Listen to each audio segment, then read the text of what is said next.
Палаточный лагерь «Отважный» вновь собрал ребят с различных территорий района. Подробности смотрите в нашем следующем сюжете. Палаточный лагерь разместился в живописном месте в 8 километрах от поселка Крапивинского на базе этнографического центра русской традиционной и воинской культуры «Мунгатский острог». Сама структура этого уникального места как нельзя лучше подходит для реализации обучающих программ.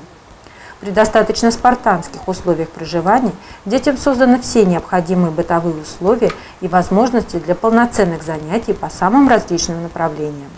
Вообще у Крапивинского дома творчества 2 смены по 5 дней, Зеленогорский дом творчества 2 смены по 5 дней и следом заезжают Крапивинская спортивная школа, у них тоже 2 смены по 5 дней.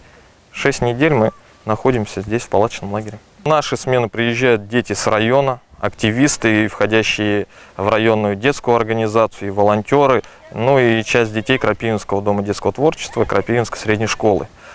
А на смены Зеленогорского дома творчества они набирают только своих ребят, там, которые проживают в Зеленогорске и ходят к ним на занятия.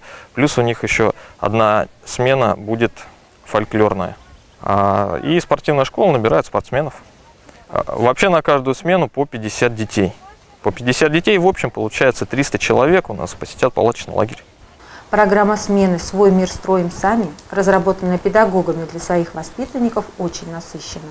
Волонтеры, активисты детской организации «Парус надежды», обучающиеся Крапивинской средней школы с большим удовольствием и азартом участвуют в спортивных состязаниях, тренингах и конкурсно-развлекательных мероприятиях. Хотелось бы, чтобы смена была не 5-6 дней, а побольше, примерно около месяца. Потому что даже за эту неделю все дети очень друг к другу привыкают и не хотят уезжать, расставаться. Мария Дмитриева, Денис Захрямин. Итоги недели. Тайдун ТВ.